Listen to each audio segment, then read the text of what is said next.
Welcome back to America, Frank. Frank was on a long week and a half, 2 week long journey, and you didn't even know because we recorded ahead of time. And he just landed, and it's 9:33 on Sunday, which means that I got no time to edit this podcast. And I'm really, really, really sore because I laid down 120 pavers in the backyard today, Frank. Ooh, house man over here, house improvement man. That's good stuff. 120 pavers. What's that get you? Like 10 feet? No, no, so they're pretty big pavers. There were so in a row, there's six of them. They're 12 by 12, two of them, and then 18 by 18, and then another 12 by 12. So Yeah. and that is, I guess, I don't know, 9 feet by I don't know, it's about 30 feet or 40 feet. So it's pretty big. It's a pretty big Yeah. area. And let's just say they're not as straight as I would like them to be, but Oh. oh well. Here's what happened. What ended up happening is I got about 3 hours into the process, and I was digging, I Mm. was doing stuff, and I got the tamper, and then I was like, I quit, and then I was like, Was that no, no, after no. one or two? I had put down 0 pavers, and then Oh, I was like, okay, I put down the weed barrier, I got the sand out, and then I put down about 30 pavers, and then I was like, Heather, called out Heather, and I was like, should I quit? This looks terrible. And then she's like, it looks amazing. And I was like, okay, I'm like in it, right? So I was like, I kind of gave up at trying to levelize everything, but it's good. It'll work. They'll settle. They'll settle. yeah. It rains a lot there, right? Yeah, Winter rain. will come, the ground will soften, you'll be fine. Well, I It'll was in happen. Scotland and Ireland, which turns out to be the capital of the world for gardening and lawn care and Hmm. landscaping. So I think I have high standards now, so I can't wait to see some photos from you. Tomorrow when it's bright outside, I'll send you a photo. I'll send you the pre-photo tonight, and then you can see the post photo tomorrow. It looks good when you walk on No, it. Just I'm not going to make fun because I want to do the same thing. And if I make fun of you, mine's just going to come out worse. So you know what? I think you did a great job without seeing a darn thing. Yeah, had I spent the entire holiday weekend, it would have been perfect. But I did spend a long time. I spent like the entire day. So, all right, well, let's get into it because it's lightning I time. All right, I got all the questions. All right, but before we get into lightning topics, the number one, which might be a little bit longer, how much of Microsoft Build did you get to see on your holiday? Because I was there in person. Yeah, you got to see it all. Well, I did the YouTube approach. You know, it's Good. the modern world. We're COVID world now. I can watch everything on the YouTubes. Even better, CNET and Verge are doing the 5 minute, 7 minute reviews. So I saw all 12 minutes of Build. I assume Build was only 12 minutes long, and I That's saw it. all of it. No, I was lucky. I didn't get to see any sessions yet. Mm. But I did, because I'm such a nerd, I had to watch the State of GPT session, little keynote there. And because I'm a Scott Hanselman fanboy, I had to watch some Scott Hanselman time as he built asteroids without writing any code. So, I would say this is probably the worst build I've. That almost sounded wrong. I was the worst build attendee I've ever been this year, but I'll make up for it. I'm going to be jet lagged, and I'm just going to be watching videos on the TV, so it's going to be fine. I mean, you were on holiday, so you watched something, which is better than what I thought was going to happen, which was like maybe just a 5 minute review and that's it. Now, I will say at a very high level. So I was there in person. I got to go to the pre-day, which was a workshops, and I was bopping along. I was actually in charge of the podcast booth where you and I have recorded in previously, but this year had some marketing was in charge of it. So marketing made it look real nice. And I tweeted it out and looked amazing. Yeah. So I was helping that out with my friend Kendall in marketing, and that was super good. But I did get to watch the keynotes, the day 2 keynotes, which was the Windows one, and then the closing keynote, which was the Asteroid game with Mark and Scott. Here's the thing about this build. Now, say what you will about there being a lot of AI, because there was a lot of AI, especially on day 1, and on day 2 there was even more of it, but not to the extent of, I guess the keynote, which makes sense. I'll say this. Here's my quote. This is the most developer event that is a developer event, developer Yeah. conference. It's like the most developer-y conference that I think I've been to in person and attended virtually for the most part. I was watching a lot of them online in a long time, since like maybe years past, like 10 years ago at Google I/O. Because, and I say that because compared to Google I/O, which for the most part, those keynotes were very marketing-y, right? Now there was plenty of marketing Hmm. stuff, but when you Oh yeah. look at those keynotes, right? Like a lot of that stuff that was in there was like really key and core to developers, like Dev Home, for example. A lot of stuff they're doing in WSL and WSA, a lot of stuff they're doing in Windows itself. I mean, the .NET podcast app Merge Conflict was in multiple keynotes, Frank Kruger, our podcast, because I helped with those keynote slide little things. And I'm just, and they're like, oh, do we have copyright to use these? I was like, yes, you can have copyright to use the logo of our podcast, of course.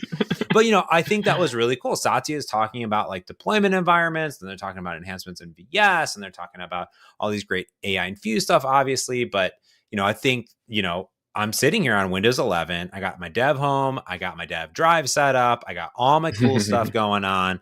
I feel like it felt developer-y to me. That's what I want to say, more so. Yeah, okay. I'll even say, and I was thinking of this myself, even though there was an AI focus, we're in the year of AI. This is just how things are, okay?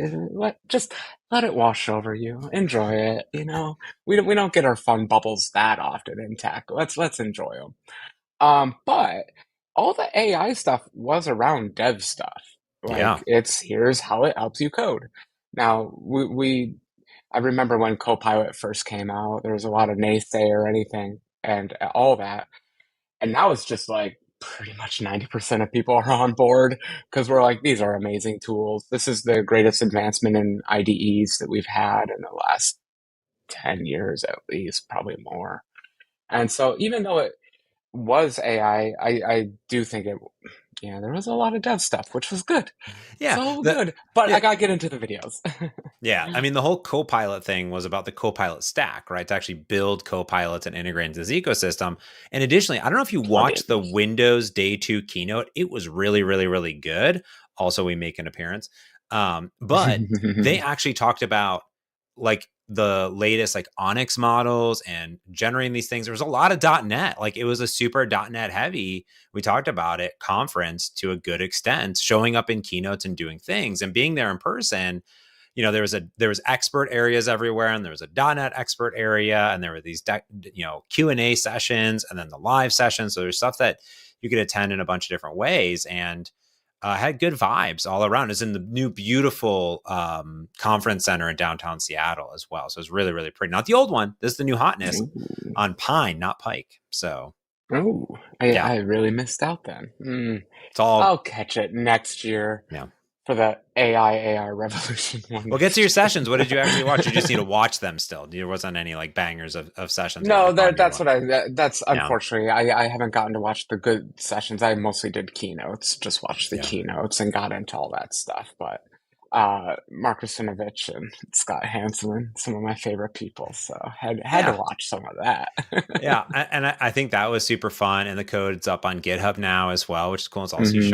And yeah, I mean, I feel like day 2's big thing was like making Windows the best place to be a developer. And they really like doubled down on that talk as well. And Panos really went into it. And well, yeah, I kept up on the Twitter, and I did see a lot of there was a lot of side-eyeing from the Mac users out there, like, when are we going to get these features?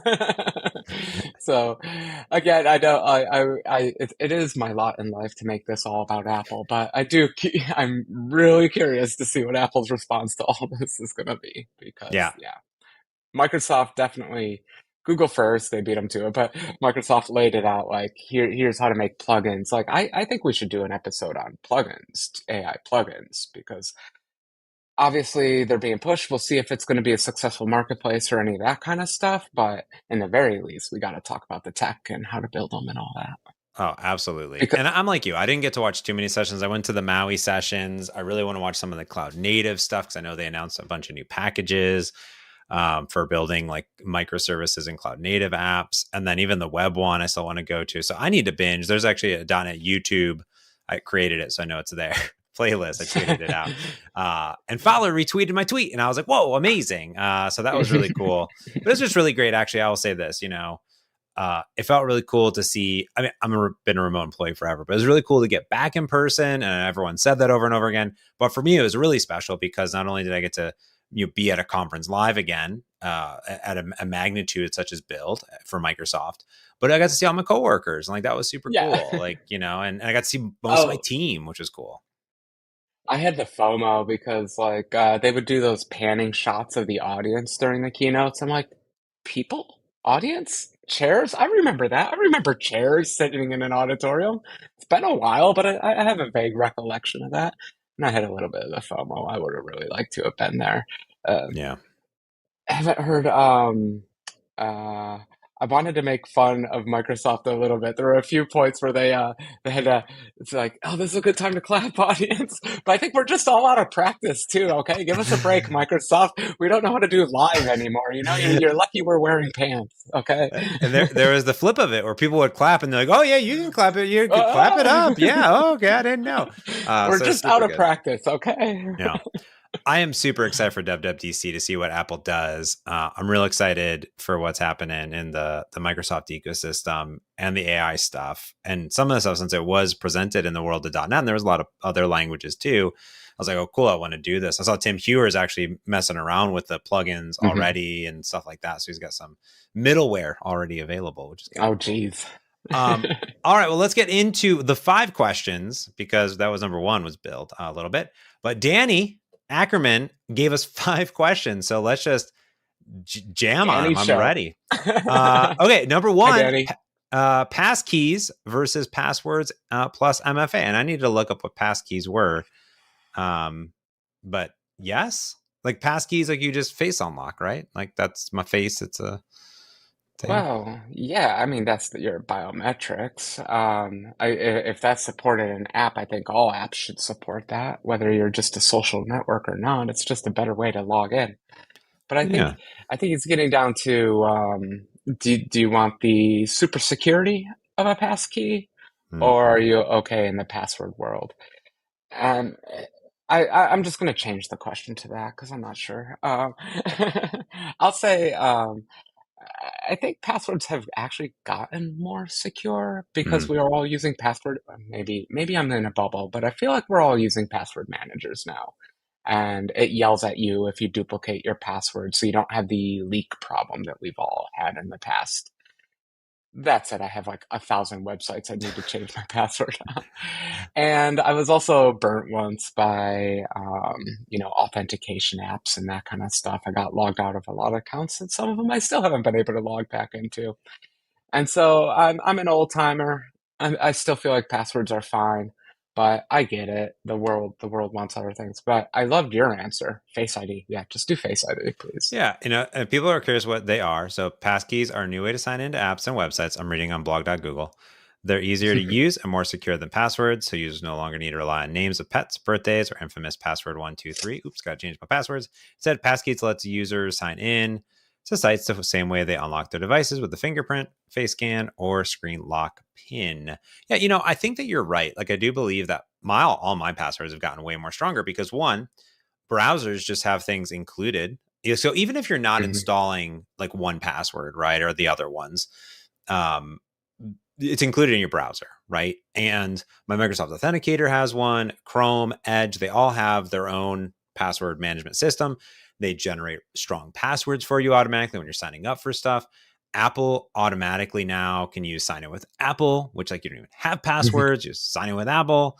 And then I think also those services do a great job of notifying you when things are duplicated or things are leaked or like through a have I been pwned type of situation. So I totally agree. And some people might say, well, I don't want a fingerprint or a face scan because someone could get that. Well, they get your phone. If they get your phone, they're going to get into anything anywhere. And Yeah. two-factor auth is worthless if they have access to your device because if I log into any website, it sends me an SMS or I have to do a Google Authenticate, two-factor auth. Like if you have access to my phone, you have access to all Yeah. of my stuff, right? So I'm totally into it. You know, and sometimes things are already in the keychain on iOS. So like when I like download Robinhood or whatever, right, or some other app that stores the tokens and all this stuff in there, and it unlocks with my face. It's like, oh, cool. Like I'm accessing your secure keychain. I have the Mhm. information. Like you're already logged in. Like that's pretty cool. Like I uninstalled it because I uninstall apps all the time. But it's like when I install Uber or Lyft again, like I uninstall them after every trip. I don't need them on my phone. I'm going to use them more. And um, when I install them again, I'm up and running in 5 seconds after the 500 meg download because guess what? Boom, it's logged in on my keychain. So I feel like that's the experience that felt good for me. So I Yeah. am pro. One more caveat though. Okay. As an app developer, I hate running a server that stores passwords. So Yeah. like as a user, I don't mind passwords, but as a developer, I'm like, oh God, am I really going to start storing people's passwords? So I definitely would look to alternatives as best you can. Yeah. But I think from the user's perspective, they're still fine. You'll never be able to get rid of passwords because not everyone has these devices too that are super capable. There are feature phones across the globe, right? So I think it'll be an opt-in thing, just like to a MFA. So all these things are better in general, right? Mhm. And I also think that, to be honest with you, if I log into a website like with my Microsoft account, it'll send me a notification. I have to like face unlock and do stuff anyways. And that's my MFA. Like I'd rather an MFA not be a random 6-digit code. And it's like, it's actually my biometrics. Like, why is it not just that? Anyways, I digress. Okay. Number 2, pros and cons of building mobile applications with UI on canvas. So these are things like Flutter or Avalonia or other Uno, other things that are drawing and not Yeah. using native. He specifically said Flutter, but then he said UI Yeah. on canvas. So I'm going to say UI on canvas. Pros and cons. Well, they're the classic ones. For me, the con is always on input mechanisms. Hmm. So, are you going to support all the varieties of inputs that these phones have? The humble text box in iOS. You tap on that thing, it has 8 billion options, 8 million ways of inputting stuff into it. It's got the microphone inputs. You can definitely re-implement all that stuff yourself. But you're constantly playing this cat and mouse game with Apple. They introduce a new input thing. You got to get your canvas on whatever to update for it and handle it. This is why you and I both like to be little native app developers because we don't want to. I don't want to update my app on every iOS revision in order to get the new way to do input on the finger. And so if you're one of those new programmers out there that loves updating package references all the time and you stay up to date on all those and you love it, then maybe it's fine. But yeah, the big con for me has always been the input mechanisms. Certainly, you can do interesting things with animation, but you know what's really good at animation? Core animation. It's Yeah. really efficient at it. It's hardware backed. I mean, you can write a hardware backed thing. I just rewrote a new hardware backed neural network library, but you know what? It's a lot of work, and it's not quite as good as the professionals that have been working on it for 20 years.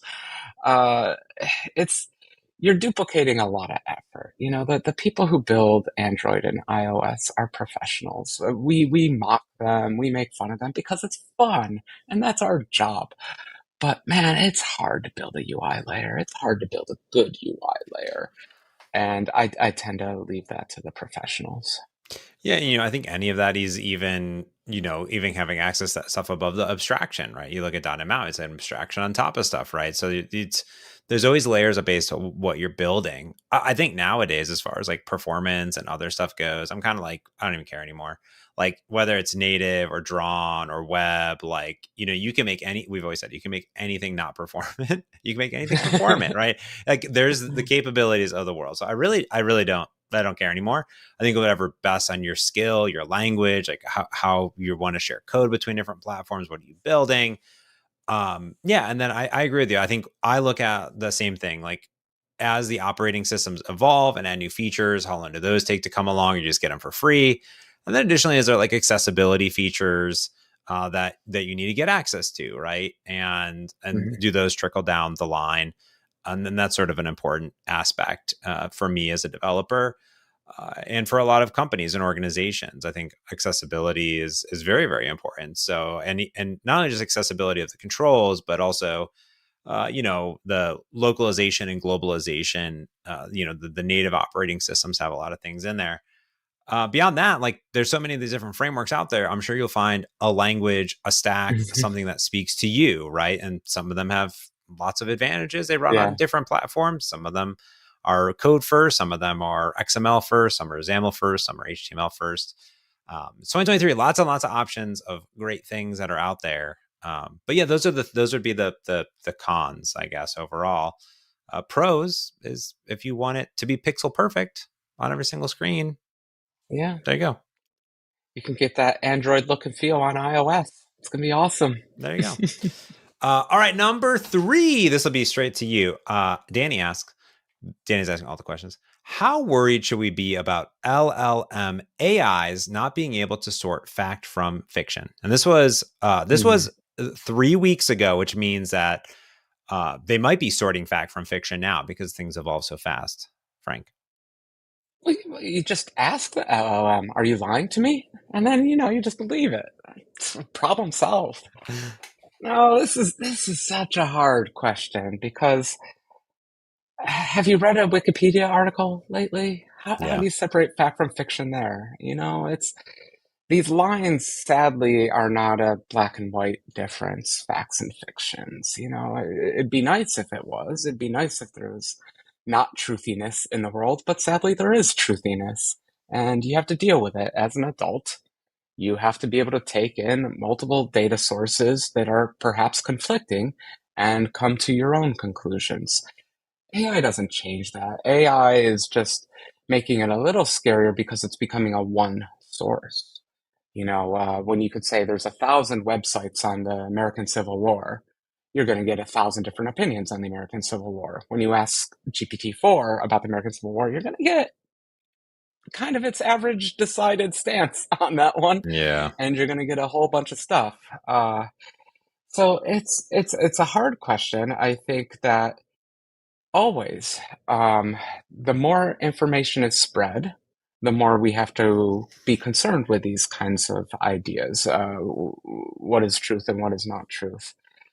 But that is a problem we've been working on ever since the information age has come out, ever since the internet was created. Anyone savvy on the internet knows that that's half your job on the internet is deciding who's trying to manipulate you, what are their biases, what are your own biases walking into a situation. So yeah, it's my fear is a little bit more that it's concentrated.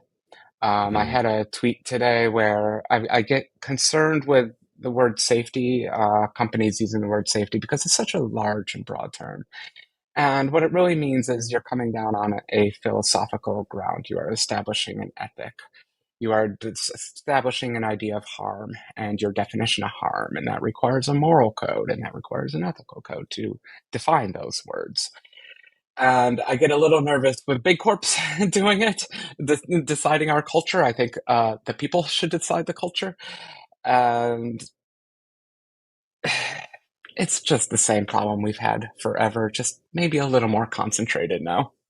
Yeah, I agree with you 100%. I think if you peel back the layers, well, the layers have already been peeled back. Like just browse during any event that's happening in the news and switch around to the different media outlets.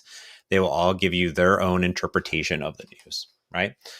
Some of them, like NPR, are going to be priding themselves on facts, and others are going to be an interpretation of the facts, if that makes sense. So this is not new.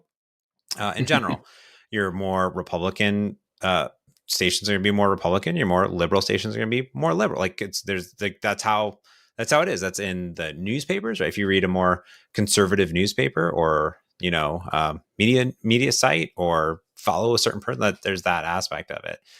And then not everything they say is true, right? That's also the point too. So I agree with you 100%. And that's like, again, I agree it's through the history. So the question is, how prolific will it become? Yeah. And I think for me, the So, one thing I would say is citations. I think that's the biggest thing when the Bing chat introduced citations is do your due diligence like you've always done, like your Wikipedia. You know what I do? I go to the citations and like I also look at stuff as well. And I'm looking at things and they have the little numbers. And that's what the Bing chat does. I think Bard is doing that as well now. So I think it'll evolve. So as us users, we'll have more information and the context will be more aware, and maybe even the answers that ChatGPT that will respond is it'll incorporate the where it got the information. So that would be kind of cool. Yeah, and I also want to throw out there that these are probabilistic machines. So if Mm, you ask it a question, you, with a good user interface, an app with a good user interface, you can get 12 different responses from it, from the same question. It's yeah, probabilistic, it's statistical. And so, take the average of those 12, don't always take its first answer. Uh, I think that's just a smart way to use it that sadly none of the UIs are exposing. They're not demonstrating its statistical nature enough, in my opinion, because it's multi-opinionated itself. All we'll these get there. AIs, it can't help not be. Yeah, we'll get there, I think. All right, here we Oh, go. okay, no, Oh, one more what? quick Okay, reference. I'm ready. I gotta go Okay, there. up, I up, gotta up, go up. there. Okay. If we're looking into the far out future, I think no one did it better than Neil Stephenson in the book Anathem. He predicted all this, and the worst case scenario is that the internet just gets flooded with misinformation because now it's so easy to generate stuff. We can flood the internet with misinformation. Yeah, The hopeful bounce back from that would be we would develop networks to discover misinformation, and it's just going to be a small little arms race. We've done it before, we'll do it again. I hope it doesn't come to that, but uh, no system is unbounded. There is always a negative feedback. There is always a yeah. positive feedback, but preferably negative feedback on systems. I feel like we're Nothing is doing that. unbounded. I feel like we're doing that now. There's misinformation all over the place, right? So, Yeah. and that there Yep. are networks. Like when Meta was all about like trying to, decipher. I was reading a tweet from Mr. Elon Musk, and in it there was citations of how it was inaccurate, and then there was automated responses to it and community responses to it that were tailored about how not only was it misleading but also false in many ways. So there you go. So I mean, these systems are in places of people, just like a person can say anything they want, so can the AI to some extent.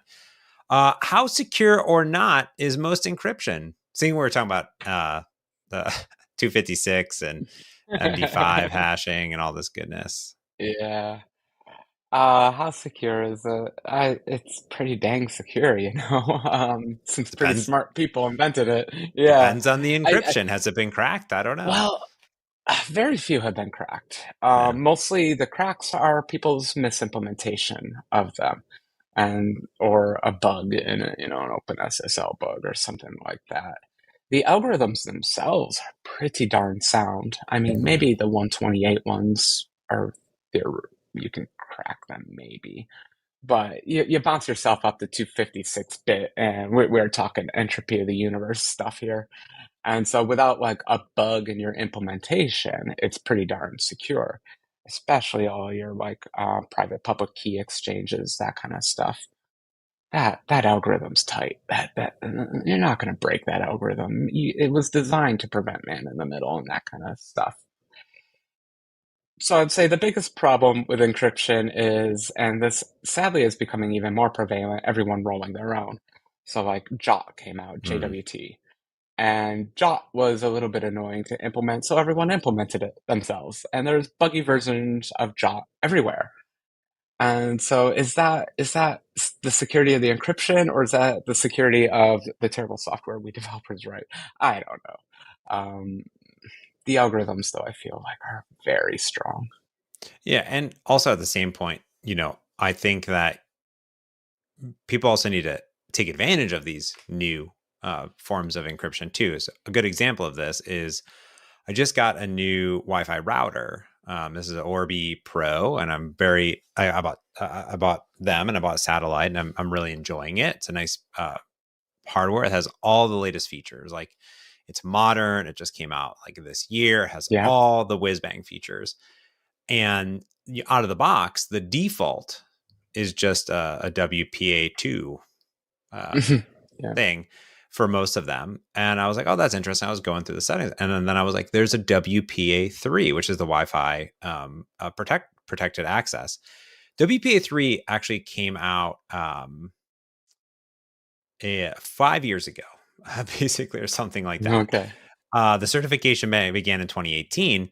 WPA3 itself is now mandatory for all new devices, but a lot of these IoT devices aren't there. They do have fallback, but this is the 256 mode, basically, right? Updating there. The new Yeah. standard, it says, uses 192-bit encryption, which is AES 256 in GCM mode with a SHA 384 in HMAC. So what I didn't realize, and actually when I flipped it on, my Windows PC connected to the network, and it was like, hey, just want to let you know. There's like literally notifications like, your Wi-Fi is more secure and more fast than ever because you have WPA3. I was like, whoa, I didn't even know this existed, because at the time who's keeping up with Wi-Fi standards? Now, I did have to turn on like the backwards compat mode, because you can do WPA3 mixed mode, so you get all your IoT devices. But these new routers actually have isolation. So all my IoT devices are on a separate SSID with the mixed mode, and then all my modern Nice. devices are on a standard one, which is cool. So again, are your devices implementing the latest encryption and security? Do you have hardware that can take access to that? And then same thing with software, right? Are we taking advantage of the latest stuff? Or are we just, Yeah. MD5ing things for no good reason?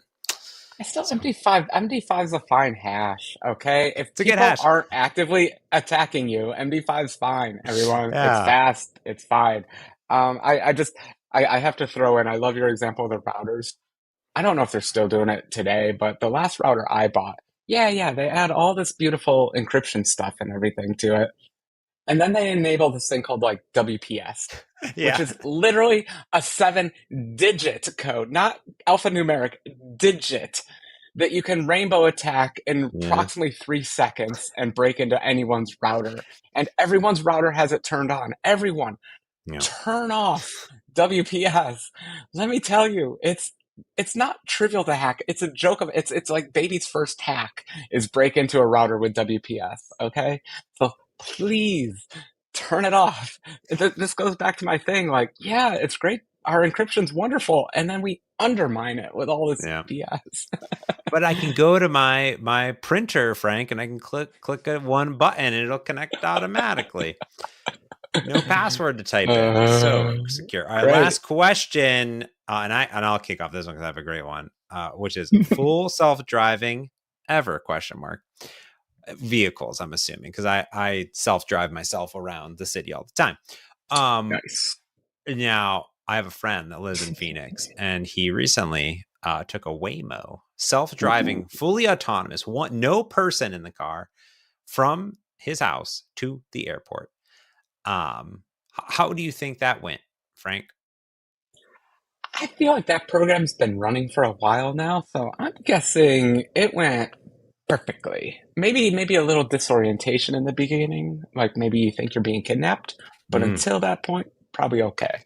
Uh, so I think that is fairly accurate. I think after the being in the car and getting used to no person being there, I believe the overall experience, as my friend would say, subpar. And here's why. Ooh. One, Mm. it hasn't expanded yet, so there's a lot of things. So one, it expanded to a region where he could get picked up and he get dropped off at the airport. The problem is, after he got in the car, Waymos, they don't go on the highway. So in Phoenix, it decided to take the back road all the way. So it does not do it all the way. And it likes to stay in the right-hand lane. It doesn't really want to merge very actively. And what he mostly said is it's almost being overly secure. So it's very almost not jarring. It's not like it's slamming on the brakes, but it's a more subtle stop than you would like for it to do. And when you're taking back roads and not the highway, it's quite often. Additionally, because self-driving vehicles cannot drop off people at the airport, it dropped him off at the shuttle to get to the airport in general. So instead of taking an Uber with a person or driving, it would take about 30 minutes. It took almost an hour to get to the airport. And he had to Yeah. pay for it. We didn't have to tip. That was a good thing. You didn't have to tip Mm. anybody, but he did have to pay for it. So that's, I don't know. It'll probably happen. Why not? It's the Jetsons. Well, I guess they had to drive themselves, but the Uh, Jetsons-esque, we'll be flying Wasn't around he like somewhere. sipping coffee and not really paying attention though? I forget. Uh, Yeah. Yeah. Yeah, you're right. I think he was. Yeah, George was definitely doing that. Yeah, you're right. I'm going to rewatch the intro. Yeah. Yeah, I might be making that up. I haven't seen it since I was 5. Um, I, I've had this discussion for the last 30 years, I feel like. I've always been down, absolutely, it's happening. I think everyone was a little too optimistic with the early time frame. I grew up working in car companies. I know how slowly they move. Not only that, I know how slowly the government moves. I know how regulations work.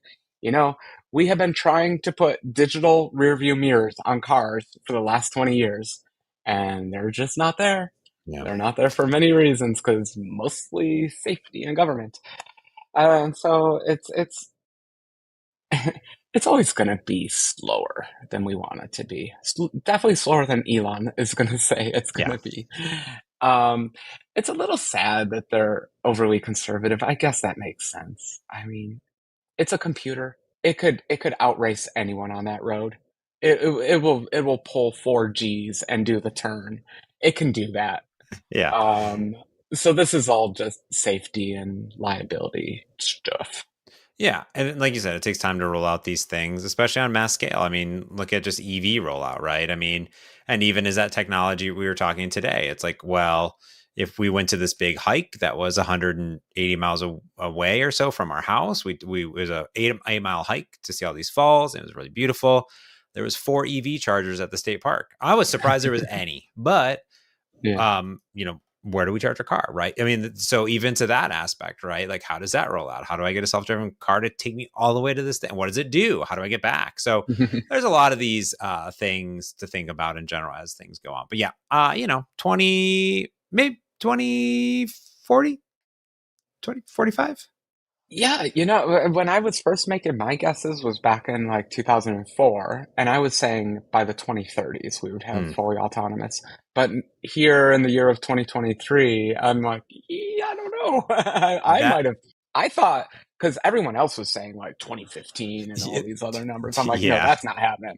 I was saying 2030, and now I feel like even I was being a little optimistic. Yeah. That being said, my friend did take a fully autonomous vehicle Yes. to the airport in 2023. And that's kind of mind boggling. Like that happened. It was maybe Yeah. not the greatest experience in the entire world, but he did it. That happened. Yeah. Yeah. What did I'm curious what the shuttle driver had to say after they got picked up. Yeah. Is the I shuttle know. driver feel like, yeah, I'm the last mile, and this Yeah. is my lot in life. I'm going to be driving the last 1 mile for all these Yeah. stupid autonomous cars. That'd be funny. Well, actually, you know what? I think it's not even a shuttle. I think it's an air taxi that is autonomous already. Oh, Like, the thing. So it was going from one autonomous source to okay. another autonomous source.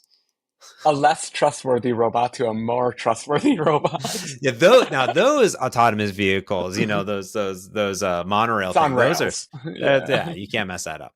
All right, well, if you're interested in writing into the show and getting your lightning topics in, because we do this every 10 episodes, go to mergeconflict.fm. You can tweet at us at mergeconflictfm. You can email us. You can hit up me or Frank on Twitter or whatever we're at, or leave comments anywhere on any place that we post anything. But that is going to do it for this week's Merge Conflict. I'm going to add this puppy up. We're going to get a whole Yeah. bunch of sleep for the holiday day. But that's going to do it for this week. So until next time, I'm James Montemagno. And I'm Frank Kruger. Thanks for listening. Peace.